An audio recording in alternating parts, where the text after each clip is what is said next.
నమో బ్రహ్మాదిభ్యో బ్రహ్మ విద్యా సంప్రదాయకర్తృభ్యో వంశ ఋషిభ్యో మహద్భ్యో నమో గురుభ్యః. ఓం శంకారూపేణ మచ్చిత్తం పంకీకృతమభూద్యయా కిం కరీయస్య సా మాయా శంకరాచార్యమాశ్రయేత్. ఓం యుక్తాహార విహారాయ వివిక్తస్థలవాసినే మలయాళయతీంద్రాయ బ్రహ్మనిష్ఠాయ తే నమః. ఓం సర్వమంగళమాంగళ్యే శివే సర్వార్థసాధికే శరణ్యే త్ర్యంబకే దేవి నారాయణి నమోస్తుతే. ఓం నారాయణం నమస్కృత్య నరం చైవ నరోత్తమం దేవీం సరస్వతీం వ్యాసం తతో జయముదీరయేత్. ఓం సహనా భవతు సహనౌ భునక్తు సహ వీర్యం కరవావహై తేజస్వినావధీతమస్తు మా విద్విషావహై. ఓం శాంతి శాంతి శాంతి. హరి ఓం తత్సత్. పరిపూర్ణ పరబ్రహ్మస్వరూపులకు ప్రియాత్మ బంధువులారా, ఓం. ప్రశ్నోత్తరిలో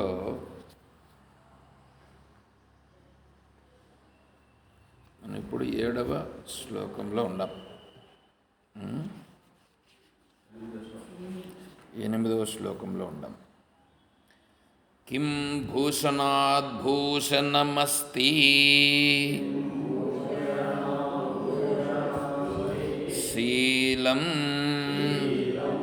తీర్థం పరం కిం స్వమనో విశుద్ధం కిం అత్ర హేయం కనకం చ కాంతా సేవ్యం సదా కిం గురువేదవాక్యం. ఈ శ్లోకము నాకు ఒక పెద్ద ఛాలెంజ్ అయిపోయింది. ఎందుకంటే పరిస్థితులు, నేను చెప్పాల్సినటువంటి పరిస్థితి, ఉన్నది స్పష్టంగా చెప్పుట, ఇవన్నీ కావాల్సి ఉంటుంది. మీకు అర్థమయ్యేట్లుగా మళ్ళా చెప్పాలి. కాబట్టి నాకు ఈ శ్లోకము ప్రస్తుతానికి, ఈ శ్లోకం నాకు ఒక పెద్ద, ఎందుకంటే తీర్థం పరం కిం, తీర్థము పరం గొప్పదైనటువంటి తీర్థము ఏమిటి అని ప్రశ్న.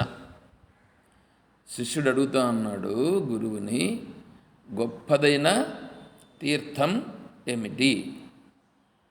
సౌండ్ వస్తుందిగా, వినిపిస్తుంది కదా. గొప్పదైనటువంటి తీర్థం అంటే తక్కువ తీర్థం కూడా ఉందిగా. ఏమంటే తీర్థము గొప్పదైన తీర్థం ఏది అని అడిగినాడు అంటే, తక్కువదైన తీర్థం ఒకటి ఉంది, దానికంటే గొప్ప తీర్థం ఏమిటో అదేందో నాకు సెలవు ఇవ్వండి అని అడిగినట్లుంది ఇప్పుడు ఇక్కడ ప్రశ్న. అవునా? అంటే ఇప్పుడు నేనేం చేయాలి? ఇప్పుడు తక్కువ తీర్థం ఏదో చెప్పాలా, తర్వాత గొప్ప తీర్థం ఏదో చెప్పాలా? సరే, ఇప్పుడు తీర్థం అంటే ఏమిటి? మన దృష్టిలో మామూలుగా పూజ చేసిన తర్వాత తీర్థం ఇస్తారు. తీర్థం ఇచ్చేటప్పుడు ఏం చెప్తారు?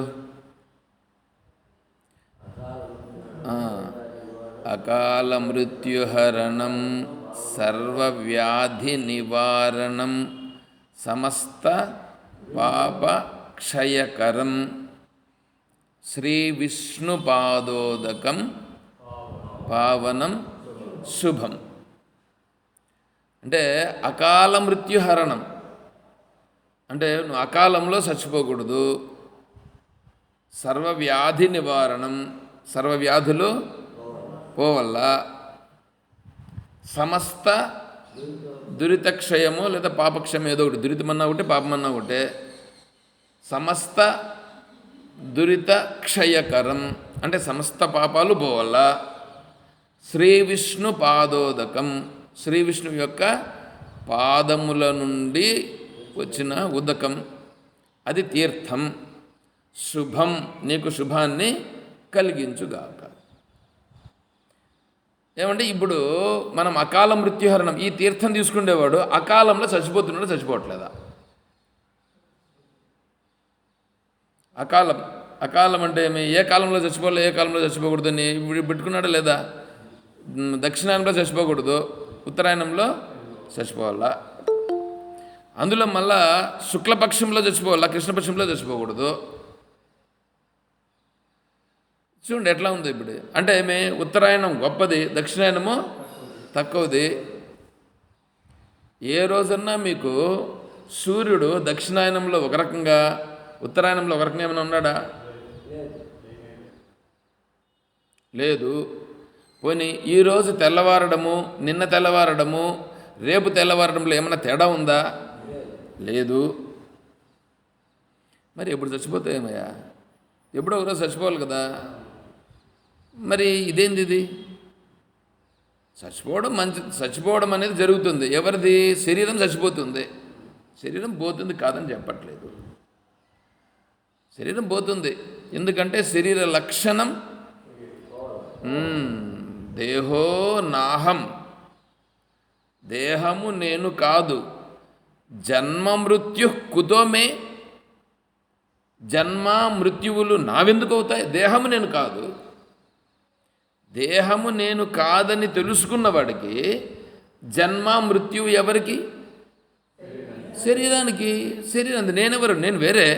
కాబట్టి ఎప్పుడు చచ్చిపోతే ఏంటి శరీరం? అర్థమవుతుందా? దేహము నేనా? దేహము నేను కాదుగా. అప్పుడు దేహము ఎప్పుడు చచ్చిపోతే నాకేంటి? దేహము లక్షణం ఏమిటి?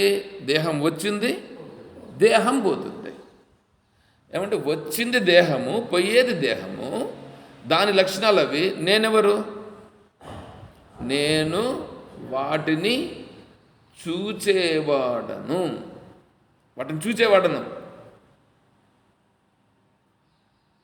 సరే, అది ఉండని.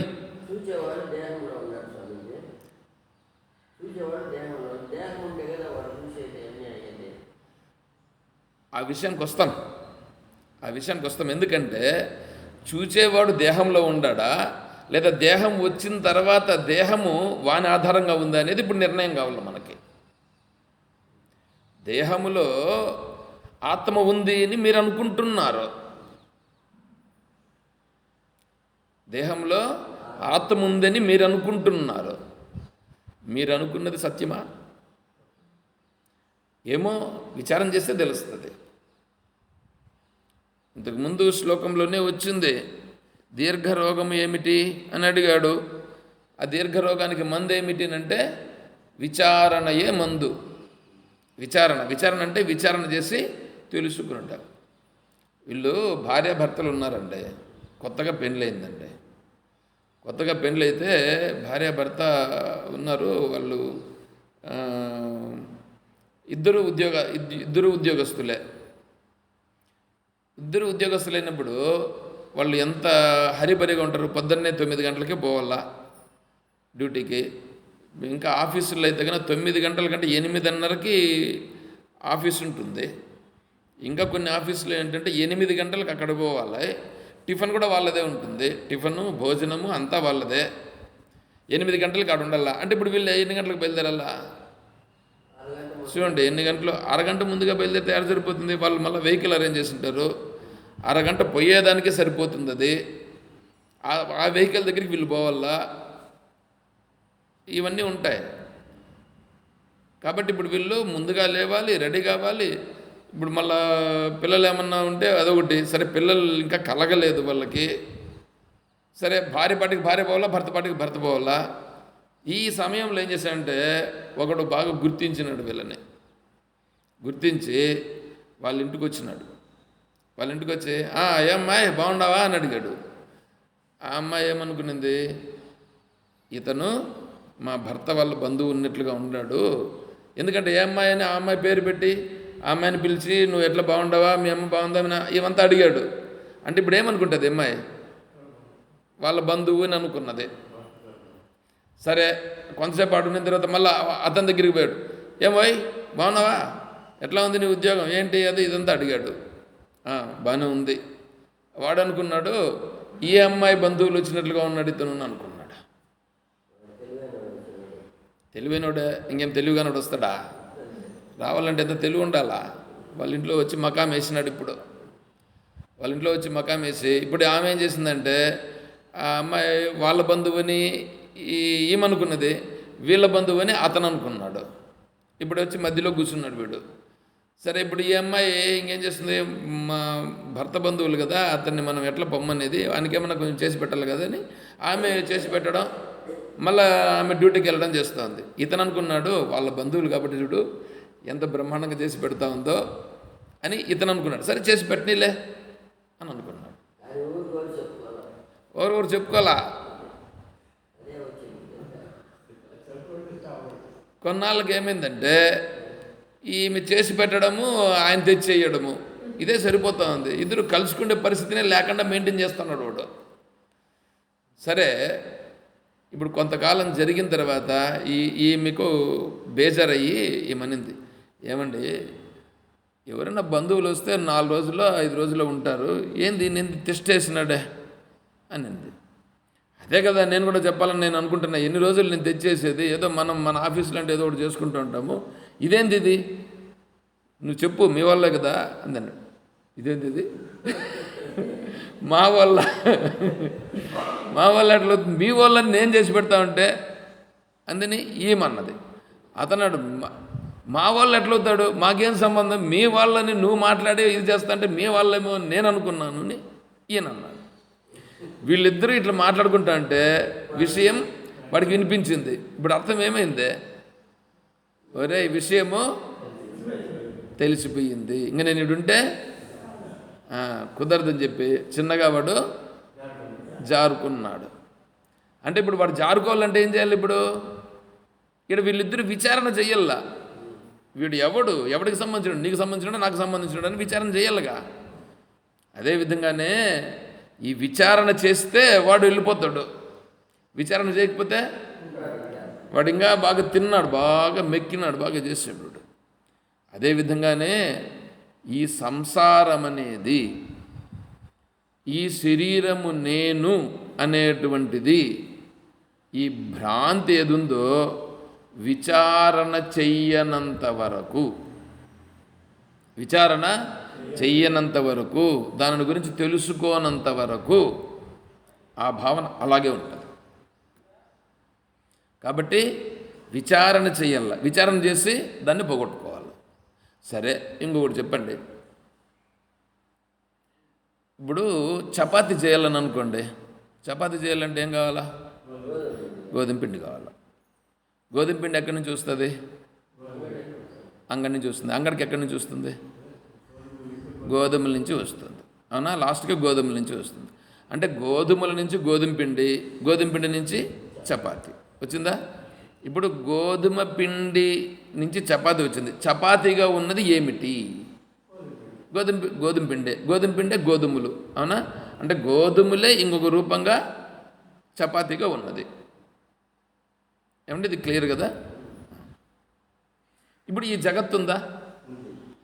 ఈ జగత్తు చపాతీ అనుకో. ఈ జగత్తు చపాతీ అని అనుకో. ఈ చపాతీని తయారు చేయాలంటే దీనికి ఒక పిండి కావాలిగా. పిండి ఎక్కడి నుంచి తేవాలి? ఆ వస్తువు ఎక్కడి నుంచి రావాలి? అంటే పంచమహాభూతాల నుంచి తయారు చేయాలి. అవునా? ఆ పంచమహాభూతాలు ఎక్కడి నుంచి వచ్చినాయి? పరమేశ్వరుడు నుంచి వచ్చినాయి. పరమేశ్వరుడు అంటే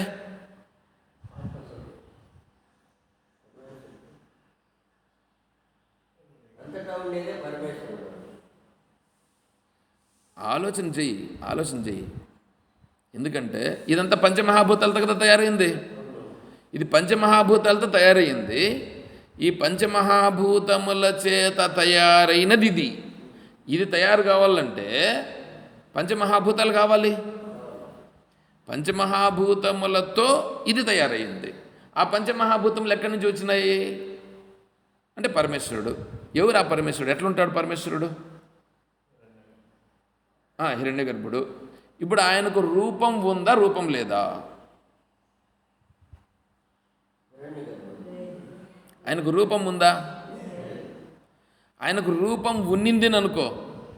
ఒకవేళ రూపం ఉంటే అది ఈ పంచమహాభూతముల చేత తయారైందా, పంచమహాభూతముల చేత తయారు కానిదా?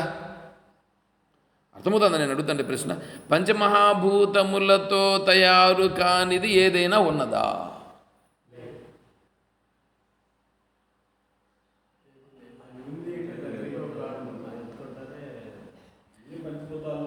అన్ని పంచమహాభూతాల నుంచి వచ్చినాయి. పంచమహాభూతముల కంటే వేరైనది ఇంకొకటి లేదు. పంచమహాభూతముల కంటే వేరేది ఇంకొకటి రూపం కలిగి ఉందంటే అయ్యా రూపం ఎట్ల నుండి వస్తుంది? రూపం రావాలంటే దానికి ఏముండాలా?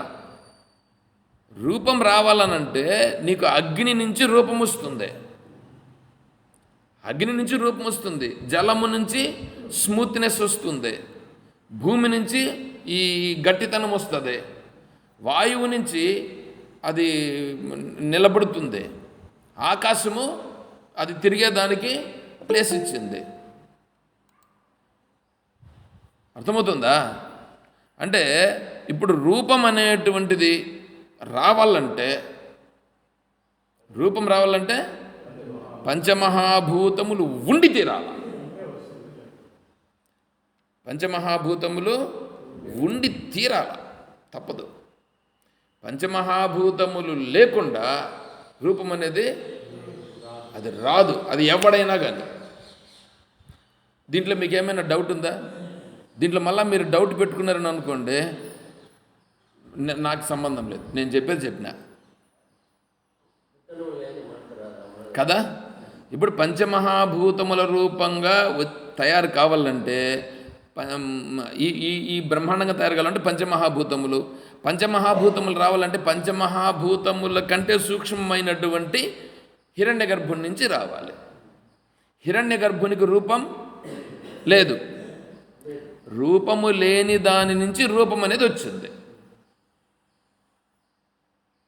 రూపము లేని దాని నుంచి రూపం వచ్చింది. ఏమంటే మీరు నిద్రపోయినారు, మీరు రూపం నుండి వచ్చినారా, రూపం లేని దాని నుంచి వచ్చినారా అని అంటే మీరు సుషుప్తిలో నుండి వచ్చినారు. సుషుప్తి ఉంది కదా. సుషుప్తి అంటే ఏంటి? గాఢ నిద్ర. గాఢ నిద్రలో నుంచి మీరు వచ్చినారు. మీరు పొద్దున్నే మేల్కొని వచ్చినారుగా. మీరు పుట్టక ముందు ఎక్కడున్నారంటే సుషుప్తిలో ఉండినారు. పుట్టక ముందు కూడా ఏం చేసినారు? సుషుప్తి. దాన్ని సుషుప్తి అని అనరు, కానీ దానికి ఒక దానికి ఒక వేరే టైటిల్ ఒకటి ఉంది, దాన్ని మళ్ళా చెప్పుకుంటాం. అంటే సుషుప్తి లాంటిది, దాన్నే మూల అజ్ఞానం అని అంటారు. మనిషి చనిపోయిన తర్వాత మూల అజ్ఞానం లేకపోయినాడు, మూల అజ్ఞానంలో వాడున్నాడు. మూల అజ్ఞానము సుషుప్తి అనేది రెండు ఒకటే, చూసేదానికి రెండు ఒకటే. సుషుప్తిలో నుంచి నువ్వు మేల్కుంటున్నావు కాబట్టి నీకు నిన్న జరిగిందే తెలుస్తూ ఉంది. సుషుప్తి గాఢ నిద్రలో నీకేమైనా తెలుస్తూ ఉందా? అక్కడ నుంచి నువ్వు ఇప్పుడు మేల్కున్నావు, బాగానే ఉంది. అలాగే ఈ జగత్తు కూడా సూక్ష్మం నుండి వచ్చింది. సూక్ష్మం నుండి ఈ జగత్తు స్థూలంగా మళ్ళీ వచ్చింది. కొంచెం కొంచెంగా అర్థం చేసుకోండి. అంటే సూక్ష్మం నుండి స్థూలం వస్తుంది, కానీ స్థూలం నుండి సూక్ష్మం రాదు ఇప్పుడు కూడా.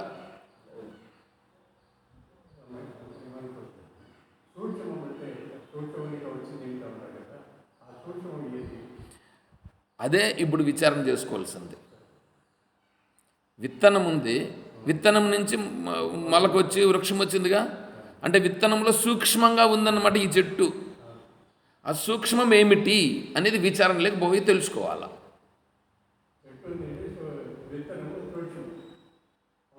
అవును, ఇప్పుడు ఇంత పెద్ద చెట్టు అయ్యింది అంటే ఆ చెట్టు బీజంలో నుంచినే కదా వచ్చింది. అది ఆ బీజంలో అవంతా ఉన్నాయిగా, బీజంలో ఉన్నటువంటిదే చెట్టు ఇంత రూపంగా అయ్యింది.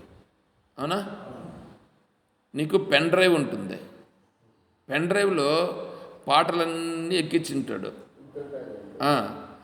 దాంట్లో నీకు చూస్తే కనిపిస్తుందా? దాన్ని తీస్తే వస్తానే ఉంటాయిగా. దాంట్లో ఈ నీకు ఆఫీస్ విషయాలన్నీ కూడా కొన్ని ఉంటాయి, బుక్స్ కొన్ని పెట్టి ఉంటారు. దాన్ని నువ్వు ప్రింటౌట్ తీస్తే ఎంత వస్తుంది అదే, కానీ దాంట్లో ఏమైనా కనిపిస్తుందా? కనిపించదు. సూక్ష్మం, ఇది స్థూలం. సూక్ష్మం నుంచి స్థూలం వచ్చింది. అవునా?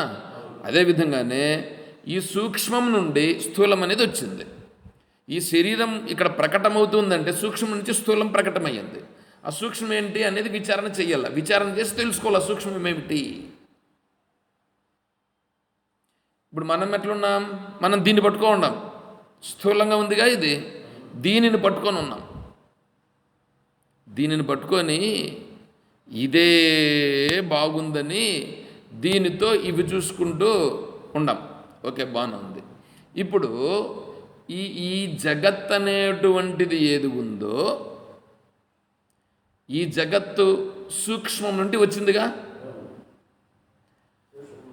ఈ జగత్తు సూక్ష్మం నుంచి వచ్చినప్పుడు ఈ జగత్ అనేటువంటిదంతా సూక్ష్మము కంటే వేరేనా? అక్కడి నుంచినే కదా వచ్చింది.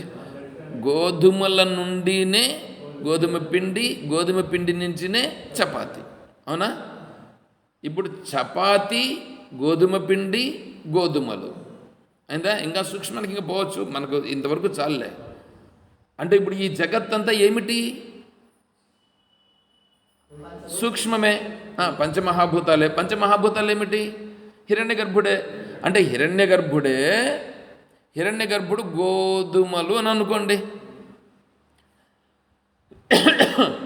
పంచమహాభూతములేమో పిండిని అనుకోండి, ఈ జగత్తేమో చపాతీని అనుకోండి. అర్థమైందా కొద్దిగా?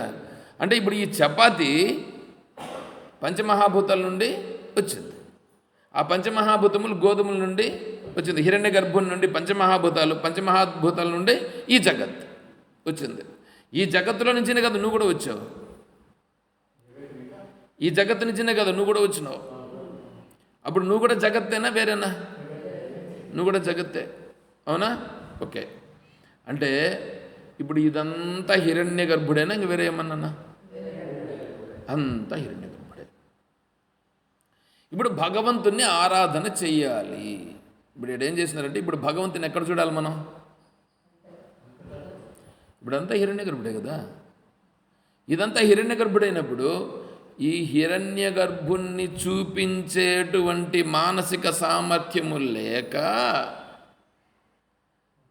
కొంతమంది ఏం చేశారంటే, కొంతమంది అంటే మనస్సు ఏమైపోయిందంటే బాగా పతనమైపోయింది. ఈ శరీరం అని, శరీర భావనని, శరీరంతో ఈ జగత్తును చూసి నేను వేరని, ఈ జగత్తు వేరని అయిపోయింది. ఇంతవరకే మీరు చెప్పారు, మీరు కూడా ఈ జగత్తేనా, మీరు వేరేనా? మీరు జగత్తే అంటే మీరు కూడా హిరణ్య గర్భుడే, అవునా? మీరు కూడా హిరణ్య గర్భుని కంటే మీరు వేరే కాదు. బాగా అర్థం చేసుకోండి, బాగా అర్థం చేసుకోవాలా. మీరు అర్థం చేసుకోకుండా పోతే నేను తర్వాత చెప్పేటువంటి మీకు అర్థం కాదు. అర్థమవుతుందా? కాబట్టి మీరు కూడా హిరణ్య గర్భుడే, ఈ జగత్తు కూడా హిరణ్య గర్భుడే. భగవంతుడు అనేది, భగవంతుని యొక్క వైభవం ఏదైతే ఉన్నదో అదే ఈ హిరణ్య గర్భుడు. ఆ హిరణ్య గర్భుడే ఇదంతా. ఇందులో ఉన్న సకల జీవులు హిరణ్య గర్భుడే. ఇది కూడా హిరణ్య గర్భుడే. అది అదంతా పూర్ణమదః, ఇది పూర్ణమిదం.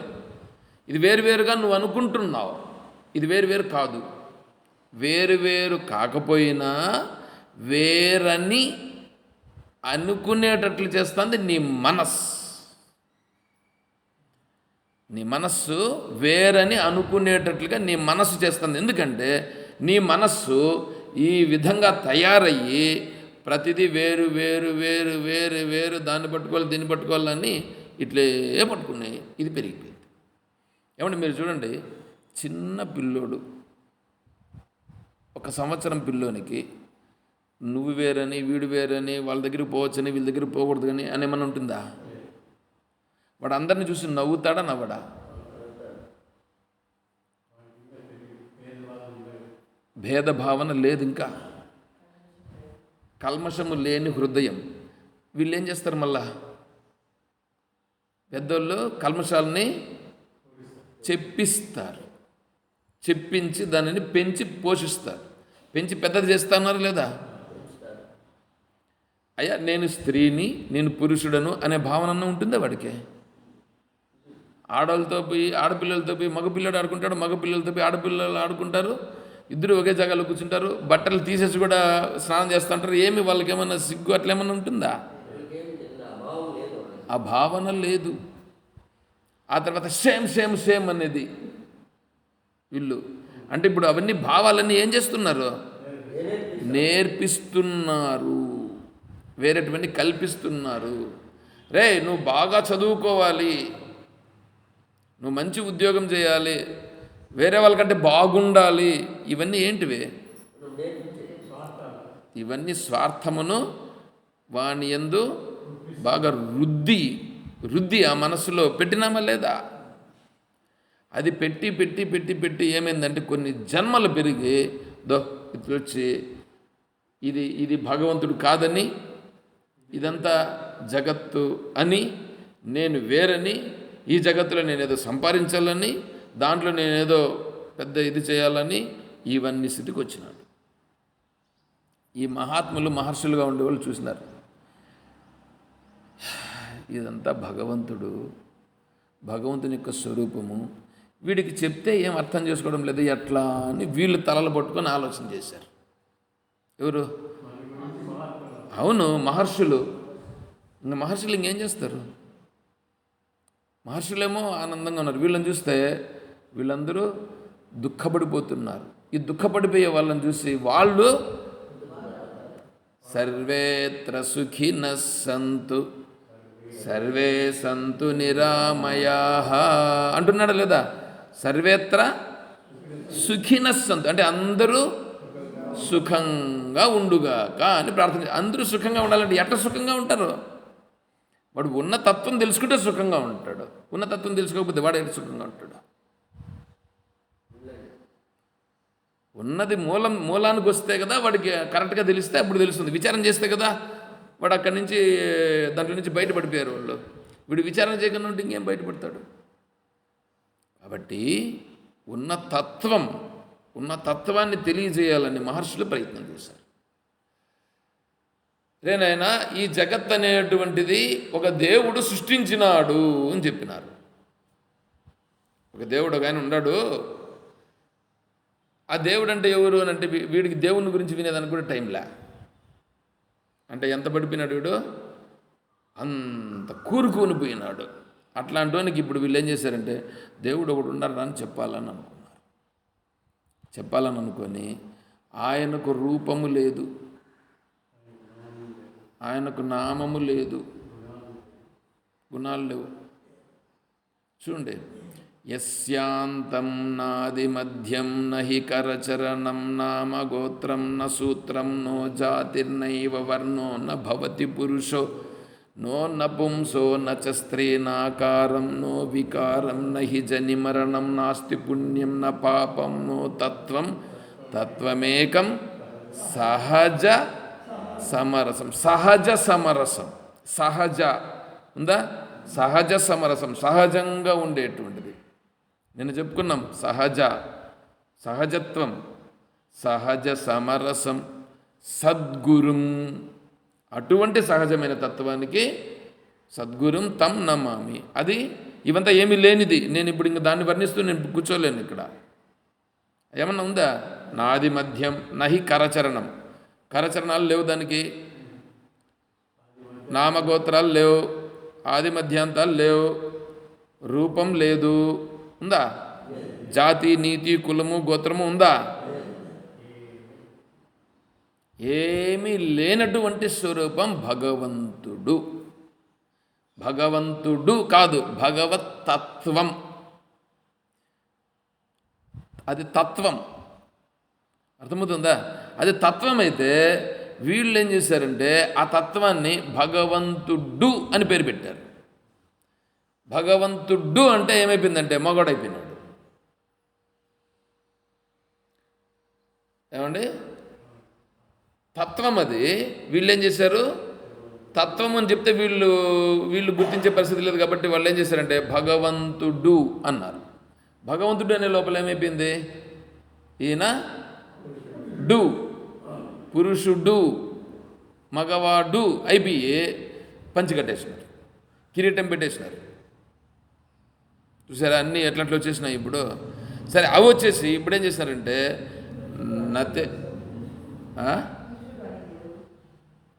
వీళ్ళకి చెప్పేదానికోసం మహర్షులు కల్పించినారు.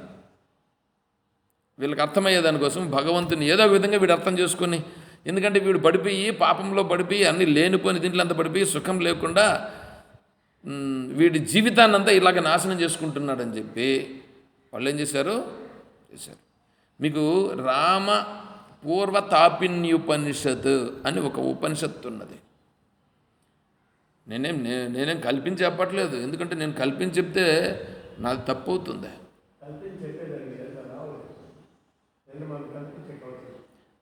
కల్పించకవుతుందని అంటే మీరందరూ వింటున్నారు కాబట్టి నేను ఇక్కడ ఈ మాట చెప్తా ఉండ. 10 నిమిషాలు ఓపిక పట్టండి, మళ్ళీ చూడండి కథ.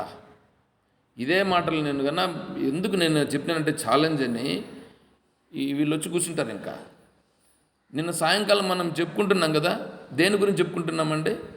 వాసనలు, సంస్కారాల గురించి చెప్పుకుంటున్నాం కదా. ఏవి మనుషులకు అక్కర్లేదా? ఎంత గొప్ప విషయాలు చెప్పుకుంటున్నాం. అడేందుకు కూలి పని చేసిపోతామంటే ఎట్లా అనిపిస్తుంది?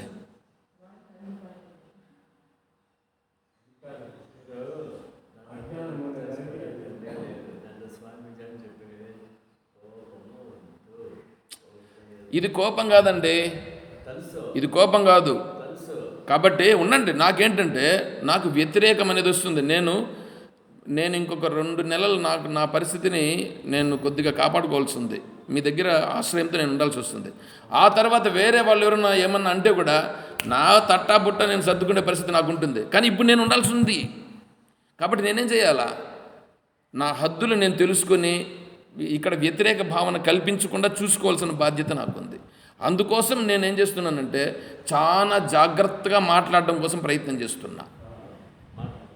అర్థమవుతుందా? కానీ మీరు గుర్తించడం కోసం నేను ఒక్కొక్కసారి గట్టిగా చెప్పాల్సి వస్తుంది, చెప్తున్నా. అది కోపం కాదు నాకు, అది నేను కోప్పడ్డం కాదు. ఎందుకంటే వీళ్ళు తెలుసుకోలేదే నేను ఇంత గొప్ప ఇది విషయాలు చెప్తుంటే వీళ్ళు ఇట్లా చేస్తున్నారనేటువంటి భావన నాకేమవుతుందంటే చాలా బాధ అనిపిస్తుంది. మీరు అనుకోలేదు. అందుకే నేనేమంటున్నాను, 10 నిమిషాలు ఓపిక పట్టండి అంటున్నా. అర్థమవుతుందా? వాళ్ళు వచ్చినారని అనుకోండి, ఇంక అంతే. ఇంక నా కథ ఎట్లుంటుందంటే మైండ్ డైవర్ట్ అయిపోవడం కాదు, నాకు మైండ్ డైవర్ట్ ఏం కాదు, అక్కడి నుంచి వ్యతిరేకాలు వస్తాయి. ఎందుకో చూడండి, ఇప్పుడు నేను ఇప్పుడే చెప్తా చూడండి కావాలంటే. తీర్థం పరం కదా,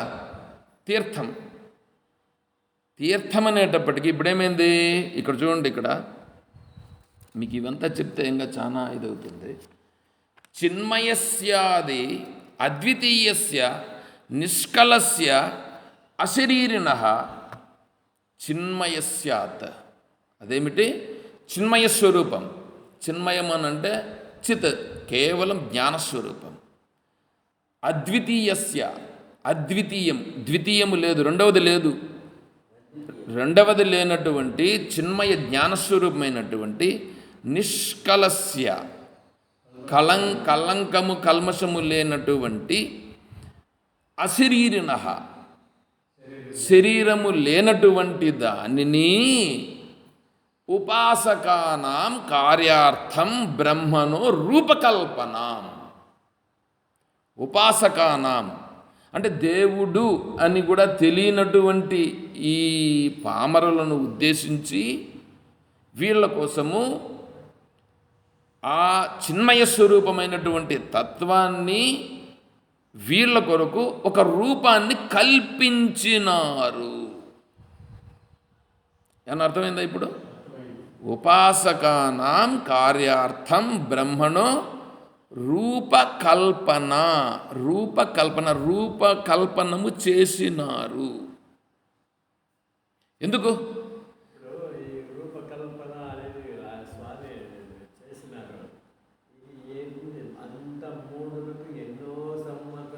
మాకు అక్కర్లా ఇప్పుడు, దాని గురించి కాదు ఇప్పుడు, అవద్దు, వరక పెట్టండి. మన మనస్సులో కూడా ముందుకున్నటువంటివి అంతా ఉన్నాయి. నాకు టైం అయిపోతుంది, మీరు ఇప్పుడు డైవర్ట్ చేయొద్దు. కొంచెంసేపు 15 నిమిషాల తర్వాత నువ్వేమైనా మాట్లాడి నేను వింటా. ఎందుకంటే నాకు 15 నిమిషాలు ఉంది. తర్వాత ఇక్కడ వాళ్ళు వెళ్ళిపోయినారు, నువ్వు ఇక్కడ చూడు. కాబట్టి అవసరంలే, భయపడిపోవాల్సిన అవసరం లేదండి, ఓపికగా వినండి. కాబట్టి ఉపాసకానాం కార్యార్థం బ్రహ్మణో రూపకల్పన. మహర్షులు ఎట్లాంటి వాళ్ళందరికీ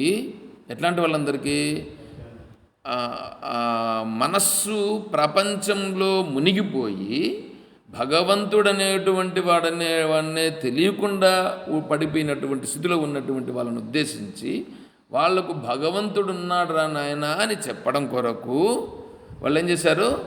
ఒక రూపాన్ని కల్పించినారు. రూపాన్ని కల్పించి, నాయన భగవద్భావనతో నువ్వు రా, భగవంతుడు ఒకడున్నాడు, ఈ భగవంతుని అనుగ్రహం చేత నువ్వన్నీ కూడా జరుగుతున్నదని చెప్పి నువ్వు తెలుసుకో అని పెట్టినారు. అర్థమవుతుందా? సరే, ఇక్కడికి వచ్చి మనం ఏం చేయాలి? ఇప్పుడు ఏం చేయాలి? అది ఇది నువ్వు ఆ స్థితికి రావడం కోసం. ఇది ఏ స్థితికి రావడం కోసం? సూక్ష్మస్థితి ఉంది కదా, సూక్ష్మస్థితికి రావడం కొరకు ఇది. ఇక్కడికి రావడం దేనికి? అందుకోసం రావాలి. అర్థమవుతుందా? అంటే సూక్ష్మస్థితిని తెలుసుకున్నట కొరకు ఈ స్థూలమైనటువంటి విగ్రహారాధన, దానికి ఒక విగ్రహం అని పేరు పెట్టి, ఆ విగ్రహానికి ఆరాధన అని పేరు పెట్టి, మన మనస్సును ప్రాపంచిక విషయముల నుండి ఇక్కడికి తీసుకొచ్చి పెట్టి ఈ భావనలో ఉండుట అనేది చేశారండి.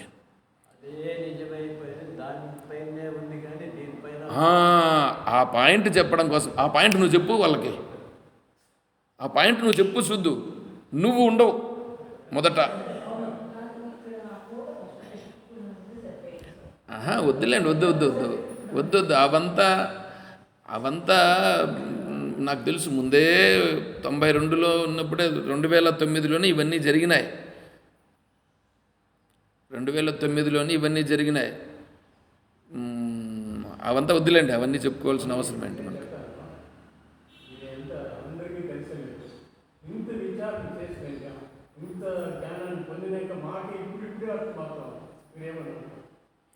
సరేలే, అది తెలుసుకో.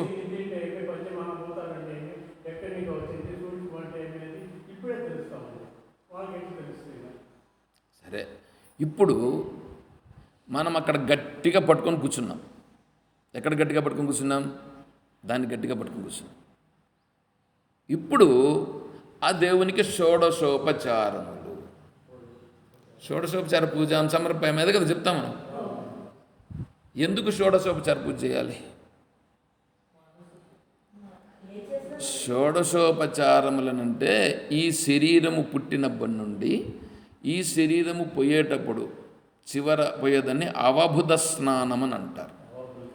అవభృత స్నానం లాస్ట్లో శరీరం తీసుకుపోయేటప్పుడు దానికి స్నానం చేపిస్తారు కదా, దాన్ని అవభృత స్నానం అంటారు. అంటే ఇవన్నీ 16 సంస్కారాలు అవుతాయి దీంట్లో. పుట్టడం, జాతకర్మ, అంతకుముందు వాడు శ్రీమంతం చేయడం, నామకరణం చేయడం, తర్వాత వాడికి ఇంకా ఉపనయన సంస్కారం చేయడం, తర్వాత పెళ్లి చేయడం, ఇవన్నీ ఉంటాయి చూడండి. ఇవన్నీ 16 సంస్కారాలు వస్తాయి. ఆ 16 సంస్కారాలను శాస్త్రం చెప్తే దానిని గుర్తించడం కొరకు షోడశ ఉపచారములని పేరు పెట్టి షోడశోపచారాలు చేశారు.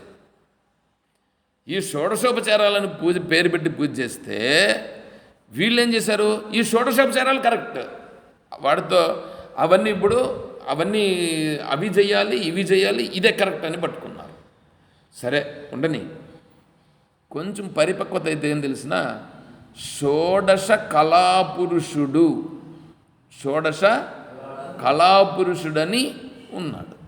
ప్రశ్నోపనిషత్తులో షోడశ కళాపురుషుడు అంటే ఎవరు అని ప్రశ్న వస్తుంది. 16 కళల్లో ఉండే పురుషుడు ఎవరు? 16 కళల్లో ఉండే పురుషుడు తిరుక్కొని రండి. ఎవరు తిరుక్కొని రండి?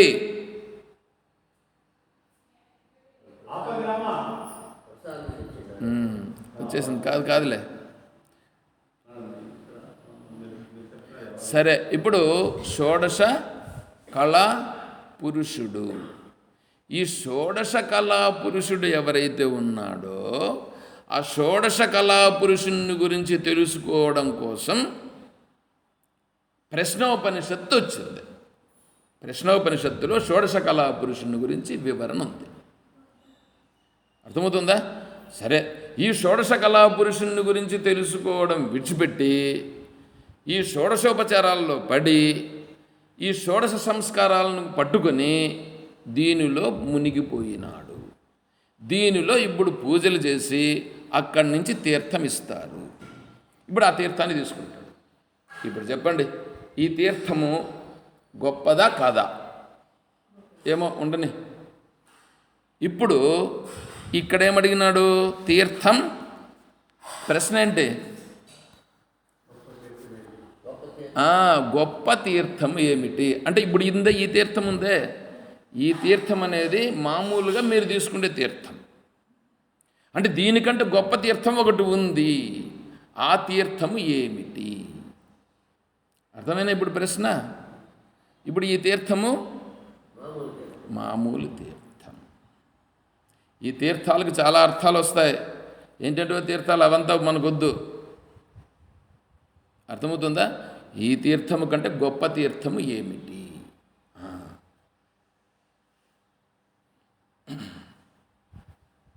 మీకు కాశీకి వెళ్ళినారు కదా, మీరు వెళ్ళినారు. కాశీ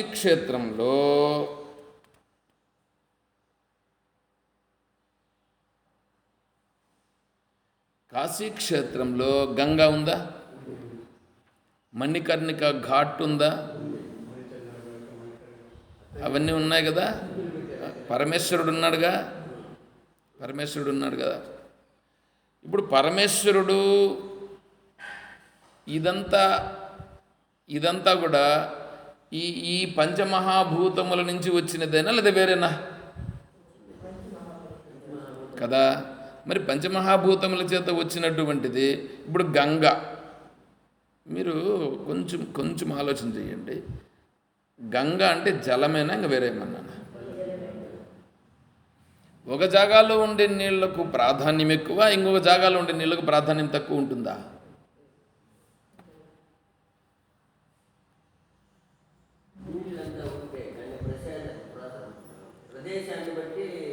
ఎవరు పెట్టారు అది? మనమంటే మహర్షులా? ఎందుకు పెట్టినారు? మీరు పెట్టుకున్నారండి. మీరు ఏం చేశారు? ఇప్పుడు ఇది గొప్పదని, ఇది గొప్పది కాదని మీరిప్పుడు కల్పించుకున్నారు. మీరు ఏంటంటే కింది స్థాయి నుంచి పై స్థాయికి రావాల్సి వస్తుంది. మీ మనస్సు మళ్ళీ కింది స్థాయిలో పట్టుకొని మీరు అట్లాగే ఉన్నారని అనుకోండి, నాకు చెప్పడానికి వీలు కాకుండా అయిపోతుంది. కర్మ, ఉపాసన, జ్ఞానమని 3 ఉన్నాయి. కర్మ, ఉపాసన, జ్ఞానమని 3 ఉన్నాయి. కర్మ ఎందుకు? ఇప్పుడు 3వ అధ్యాయం పారాయణ చేసినాం. 3వ అధ్యాయంలో 19వ శ్లోకం తీయండి. నేను అప్పుడే చూసినాను.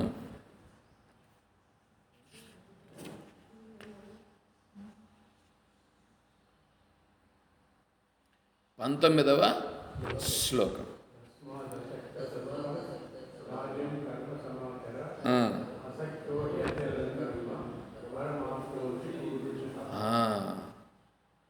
తస్మాదసక్త సతతం, సతతం ఎల్లప్పుడూ అసక్త. అసక్త, సక్త అంటే సక్త అంటే దానిపైన లంపటం. సక్తుడు, సక్తుడునంటే ఆసక్తి. ఆసక్తి అంటే ఏమి? ఆసక్తి అంటే దానిని కావాలనేటువంటి భావన, ఆసక్తి. దానినే సక్త అని అంటారు. సక్త, ఆసక్త. ఆసక్త దాన్నే సక్త. ఇప్పుడేమంటున్నారు? ఆసక్త కాదప్ప, అసక్త. అసక్త అనంటే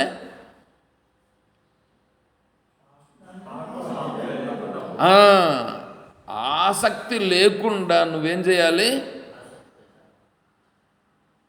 తస్మాత్ అసక్త సతతం. సతతం, సతతం అంటే ఎల్లప్పుడూ ఆసక్తిగా ఉన్నామా? మనం ఎట్లున్నాం? ఆసక్తిగా ఉన్నాం మనం. కానీ ఇప్పుడేమంటున్నారు? ఈ శ్లోకంలో ఏమంటున్నారు? తస్మాత్ అసక్త సతతం. చూడండి శ్లోకం చూడండి. నేను ఎందుకంటే నేను చెప్పేటప్పుడు నా మాటలు వినాలనంటే, బుర్రకు పట్టాలనంటే ప్రమాణం చూడండి. తస్మాత్ అసక్త సతతం. అసక్త సతతం అంటే అర్థం ఏమిటి? మనము చదివినప్పుడు దాన్ని తెలుసుకోవాలి కదా. అసక్త సతతం, సతతం ఎల్లప్పుడూ, అసక్త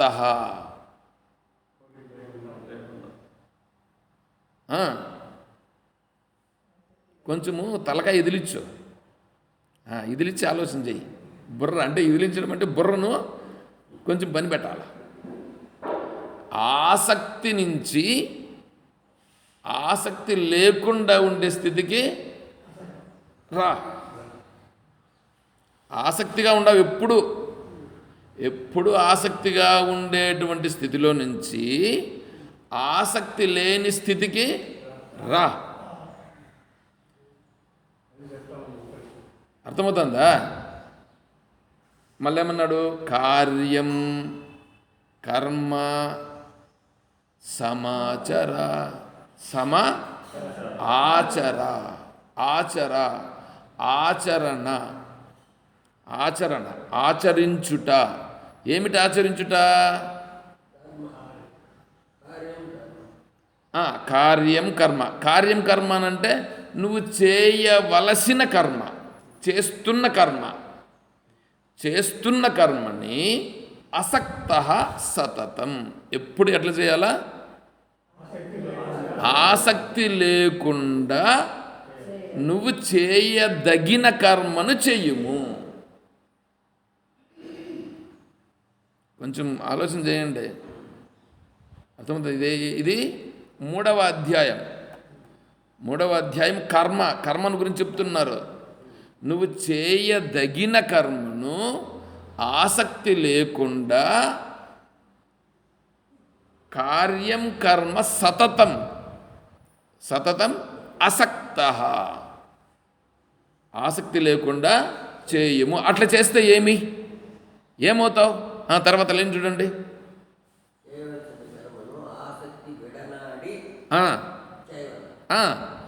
కర్మ చేయడం నిలపకూడదు, కర్మ చెయ్యాలా,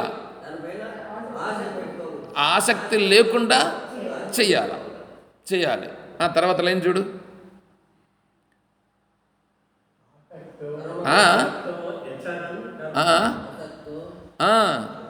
ఆసక్తనా అసక్తనా? అది మీరు చూడండి అక్కడ. అసక్తో హ్యాచరన్, అసక్తో హి ఆచరన్, అసక్త. ఇలా ఎవడైతే హి అన్నాడు, అసక్తో హ్యాచరన్ ఉంది కదా, దాన్ని విడదీస్తే హి వస్తుంది మధ్యలో. హి అనంటే ఎందుకంటే నువ్వు ఇట్లా ఎందుకో ఆసక్తి లేకుండా చేయాలా అని. ఎందుకంటే అసక్తో హి ఆచరన్, ఆసక్తి లేకుండా ఎవడైతే కర్మను హ్యాచరన్ కర్మ, ఆచరిస్తాడు. దేనిని? కర్మ ఉంది కదా పక్కలో, కర్మ. అసక్తో హ్యాచరన్ కర్మ, తర్వాత ఏముంది? అది పరమాప్నోతి, పరమాప్నోతి. అవును, పరమాప్నోతి, పరం గొప్పదైనటువంటి దానిని నీవు ఆప్నోతి, పరమాప్నోతి, గొప్పదైనటువంటి దానిని నువ్వు పొందుతావు. అంటే ఇప్పుడు ఏమవుతుంది? ఇది నువ్వు చేసిన కర్మయోగం అవుతుంది. కర్మ ఏమవుతుంది? కర్మయోగం అవుతుంది. పూరుష ఏమండి? అర్థమైంది ఇప్పుడు? అంటే చెయ్యాల్సిన కర్మను ఆసక్తి లేకుండా చెయ్యాలి. నీ లక్ష్యం ఏమిటి? పరమాప్నోతి. సూక్ష్మం చెప్పుకున్నాం కదా, సూక్ష్మమైనటువంటి దాని నుంచి కదా ఎంత వచ్చింది, అది పొందుట. అంటే నువ్వు ఇప్పుడు ఏం చేసినా ఎట్లుండాలా? నీ లక్ష్యం అది, సూక్ష్మను పొందుట. అర్థమవుతుందా? ఆ సూక్ష్మ స్థితికి నువ్వు వెళ్ళాలి, అది నీ లక్ష్యం. నీ లక్ష్యం అంటే మనకు లక్ష్యాన్ని చెప్తున్నాడు భగవంతుడు. ఇప్పుడు చూడు, పట్టుకొని నడిపిస్తున్నాడు. నాయనా మన మనస్సుకు చెప్తూ నువ్వు ఇలా చెయ్యి, ఇలా చెయ్యి, ఇలా చెయ్యి. అర్థమవుతుందా? ఇప్పుడు కాశీ క్షేత్రం దగ్గరికి వస్తాం. మనం కాశీ అంటే కాశీకి పోతాం, కాశీలో తిరగడం, కాశీలో మునగడం, గంగలో మునగడం, అది గొప్పదనుకోవడం, ఇది గొప్పదనుకోవడం. ఇదంతా ఎవరు పెట్టుకున్నారు? మన మనస్సు చేత మనం పెట్టుకున్నది. అది గొప్పదని పెట్టుకున్నావు, ఇది గొప్పది కాదని పెట్టుకున్నావు. ఎందుకంటే నీ మనస్సులో భగవద్భావన అనేది లేదు. సర్వం. ఇప్పుడు చపాతీలో ఏ పార్ట్ బాగుంటుంది చెప్పండి? చపాతీ అంతా ఒకటేనా? చపాతీ అంతా ఒకటే అయితే ఒక జాగాలో గొప్పది, ఇంకో జాగాలో తక్కువదని అంటే ఏమనాలి వాళ్ళని? ఏమో. అర్థమవుతుందా? కాబట్టి ఇప్పుడు జగత్తులో చెప్పండి, ఈ జగత్తులో ఒక జాగాలో ఉండే నీళ్లు గొప్పవి, ఇంకో జాగాలో ఉండే నీళ్లు తక్కువ అని అంటే అప్పుడు సరిపోతుందా? గంగ ఎక్కడున్నా గంగే కదా. ఇప్పుడు నువ్వు గంగా అని నువ్వు అనుకున్నావు అనుకో, అదే గంగ. అర్థమవుతుందా?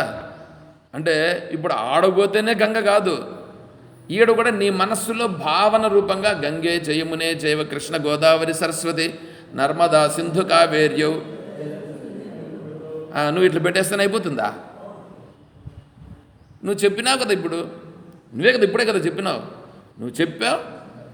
ఆ గంగామాత అంతా కూడా ఇక్కడికి వచ్చింది. గంగా ఒకటే కాదు, గంగా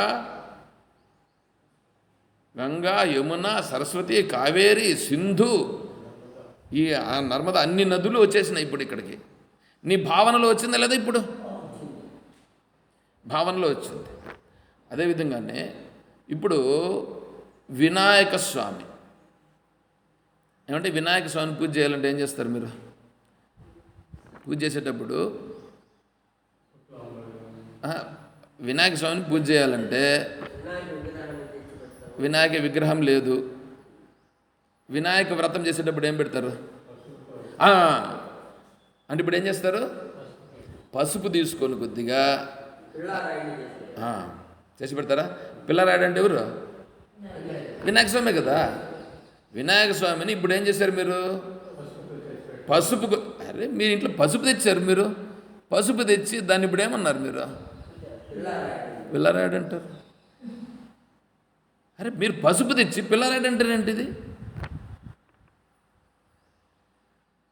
అర్థమవుతుందా? అంటే పసుపును తీసుకొచ్చి పసుపును కొద్దిగా నీళ్లు చల్లి దాన్ని ముద్ద చేసి దాన్ని ముందర పెట్టి అక్కడేమంటారు? దైవ బుద్ధి ప్రకల్పిత కల్పించినారు. దైవ బుద్ధి వచ్చిందా లేదా? ఇప్పుడు నీకు ఆడ పిల్లరాయడని అంటున్నారా లేదా పసుపు ముద్ద అంటారా? అరే ఆడ ఉండేటువంటిది పసుపు ముద్ద, కానీ మీరు ఇప్పుడు ఏమన్నారు?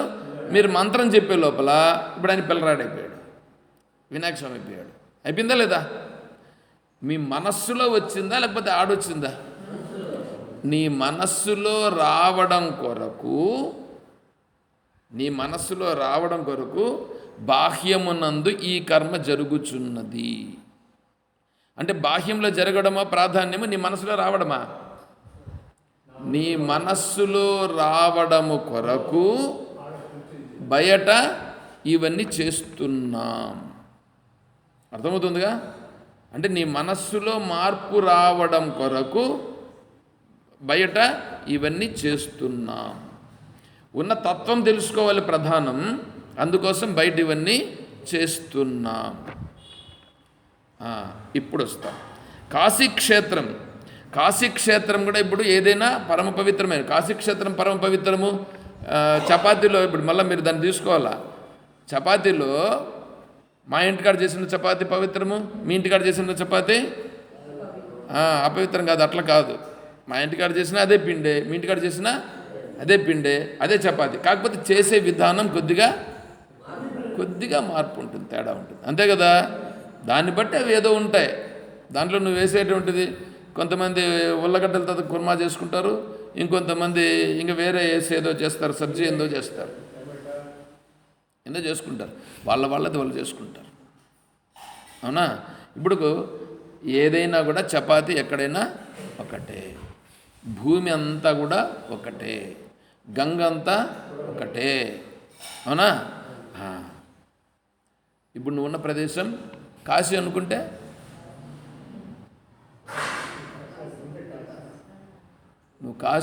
కాశీ. ఇంకా ఇంకా నేను కొన్ని చెప్తే మీరు ఫ్లాట్ అవుతారు, అట్లే ఫ్లాట్ అయి పడిపోతారు. అట్లాగే చూసుకోండి కావాలనుకుంటే. నేను చెప్పేదానికి నాకు ఇంకా కొంచెం నేను దిగేసిన తర్వాత ఏమి నీళ్ళలో మునిగేసిన తర్వాత సల్లా ఇంకేంది ఏమిలా కొంతవరకు నాకు, అంతేగాని దిగేసిన తర్వాత మళ్ళీ ఏం లేదు. చూడండి, కాశీ పంచకం అని ఒకటి ఉన్నది. కాశీ పంచకంలో ఇక్కడ అవసరమైనంత వరకు నేను చెప్తా. మనోనివృత్తి పరమోపశాంతి సతీర్థవర్యా మణికర్ణికాత్ర జ్ఞానప్రవాహ విమలాదిగంగా సకాశికాహం నిజబోధరూపా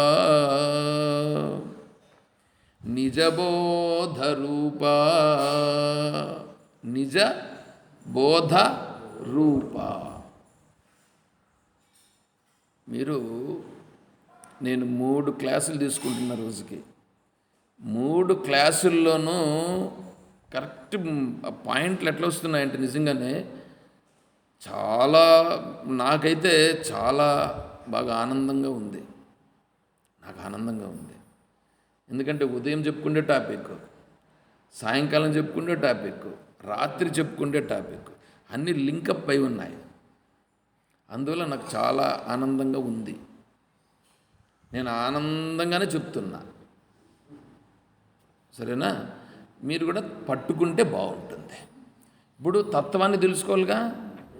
తత్వాన్ని తెలుసుకోవాలనుకున్నప్పుడు ఇక్కడ చెప్తున్నారు, మనోనివృత్తి పరమోపశాంతి.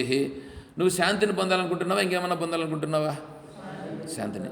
ఇప్పుడు అసక్త సతతం అని కదా శ్లోకం కూడా చెప్పింది భగవద్గీతలో, పరమాప్నోతి పురుష. నువ్వు అసక్త సతతంగా ఉంటే పరమాప్నోతి పురుష. ఇప్పుడు మనోనివృత్తి, మనస్సు ఏం కావాలా? నివృత్తి కావాలా, ప్రవృత్తి కాదు, నివృత్తి. ప్రవృత్తి అంటే ముందుకెళ్ళుట, ప్రవృత్తి అంటే ముందుకెళ్ళుట, నివృత్తి అంటే వెనక్కి వచ్చుట. వెనక్కి వచ్చేది అంటే భగవంతుని తత్వంలోకి వెళ్ళిపోవడం, దాన్ని నివృత్తి అంటారు. ప్రవృత్తి అంటే ప్రపంచంలోకి పంపించడం. అర్థమవుతుందా? మనోనివృత్తి పరమోపశాంతి. పరమ ఉపశాంతి కలుగుతుంది, పరమోపశాంతి. మనస్సు నీకు ఉపశాంతి కలిగేదానికి నువ్వు నివృత్తి చేస్తున్నావే, నువ్వు నివృత్తి మార్గంలో పోతున్నావే.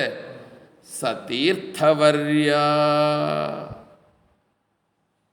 ఏమిటది?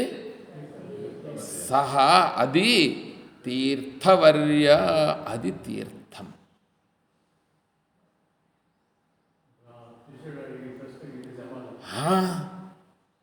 ఎందుకు ఇంతసేపు చెప్పుకొని వచ్చినా తెలుస్తుందా? మీకు అర్థమవుతుందా?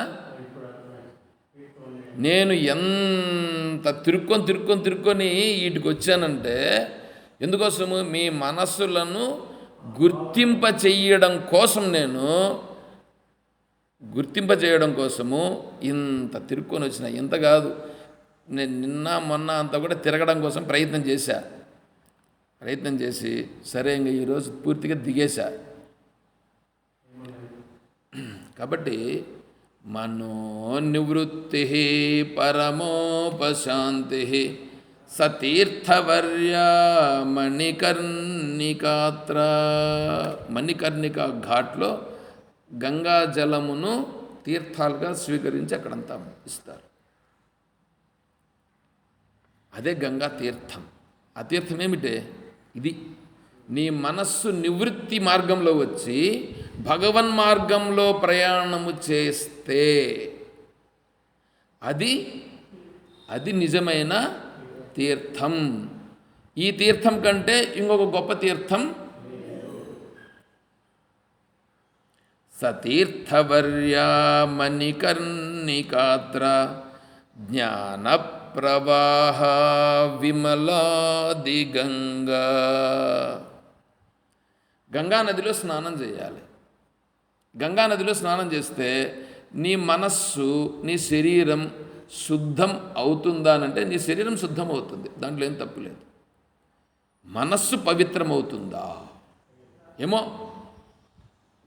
మనస్సు పవిత్రమవుతుందనంటే ఏమో, లేకపోతే ఆ శక్తి గంగామాతకు ఉందా లేదా అనంటే ఉంది. కానీ మన మనస్సులో భావాలు పోవాలిగా. మన మనస్సులో భావాలు పోవాలనంటే ఆ గంగానదిలో మునిగినా కూడా మన మనస్సులో ఉండే భావాలు పోవట్లేదు.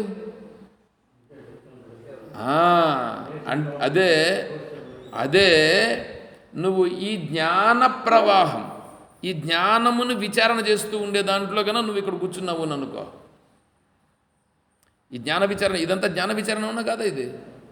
ఈ జ్ఞాన విచారణలో నువ్వు కూర్చుంటే నీ మనస్సులో, స్వామి ఇన్ను ఇక్కడ నాకల్లా చూడు, ఈ జ్ఞాన ప్రవాహం, ఈ జ్ఞాన ప్రవాహమా కాదా ఇది? జ్ఞానం ప్రవహిస్తుందా లేదా? ఈ జ్ఞాన ప్రవాహంలో నువ్వు కూర్చుంటే నీ మనసు ఇప్పుడు ఇక్కడ కూర్చుందా లేదా? ఈ జ్ఞాన ప్రవాహంలో ఈ మనసు మునుగుతా ఉందా లేదా? మునుగుతా ఉందా? ఈ జ్ఞాన ప్రవాహంలో నీ మనస్సు మునిగితే నీ మనస్సుకి అంతో ఇంతో తెలుస్తూ ఉందా లేదా? తెలిసిన తర్వాత కొద్దిగా కప్పిన కొద్దిగానైనా మార్పు వస్తూ ఉందా లేదా? అది జ్ఞాన ప్రవాహ విమలాది గంగ. ఇదే గంగ, నిజమైన గంగ. అర్థమైనా? జ్ఞాన ప్రవాహ విమలాది గంగ స కాశికాహం. అది కాశీక్షేత్రం. అర్థమైందా? కాశీక్షేత్రానికి ఇప్పుడు ఎక్కడికి పోవాలా?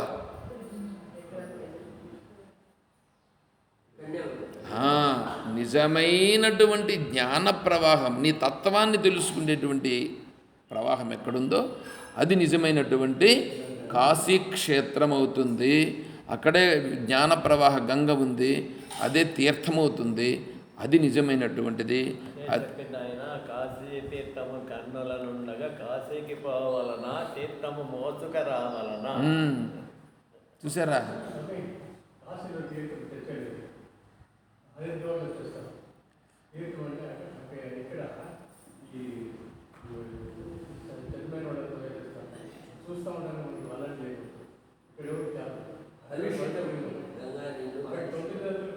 సరే సరే ఉన్నిలే, సరేలే, అది కూడా ఉన్నిలే. అదైనా కూడా కానీ తీర్థవర్య, తీర్థం అంటే ఇది అని ఇప్పుడు ఇక్కడ చెప్తున్నారు. అర్థమైందా? ఇప్పుడు ఇప్పుడు ప్రశ్నలోకి రండి. తీర్థం పరం కిం. చూసుకో, లేసేమంటే లేసేస్తా, నాకేం ఇదేం లేదు. లేసేమంటే నాకేముంది, నేను ముగిచ్చేస్తా. తీర్థం పరం కిం ఉందా? దానికి ఏమన్నాడు? స్వమనో విశుద్ధం.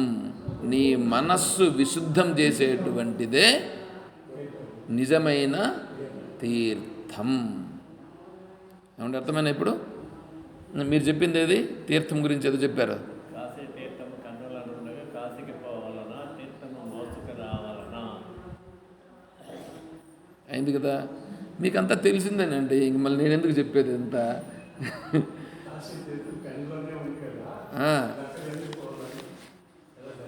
ఇప్పుడు కన్నుల్లోనే ఉందిగా. సరే, సో తీర్థవర్య అర్థమైంది ఇప్పుడు. అంటే ఉత్తమమైన తీర్థం మనస్సు భగవతత్వ మార్గంలో ప్రయాణము చేయుటయే. స్వమనో విశుద్ధం. మనస్సు శుద్ధం కావాలా.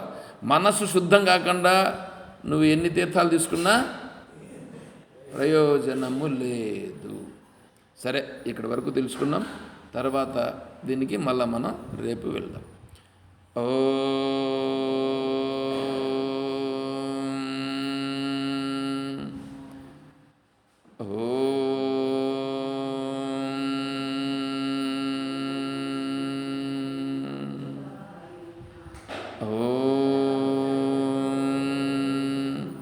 ఓం సర్వం శ్రీ సద్గురు చరణారవిందార్పణమస్తు. ఓం జై బోలో శ్రీకృష్ణ పరమాత్మ की, జై బోలో గీతా మాతా की, జై బోలో భక్త మండలి की. హర నమః పార్వతీ పతయే. జై సీతారాం. హరి ఓం తత్సత్. ఓం శ్రీ ఓం.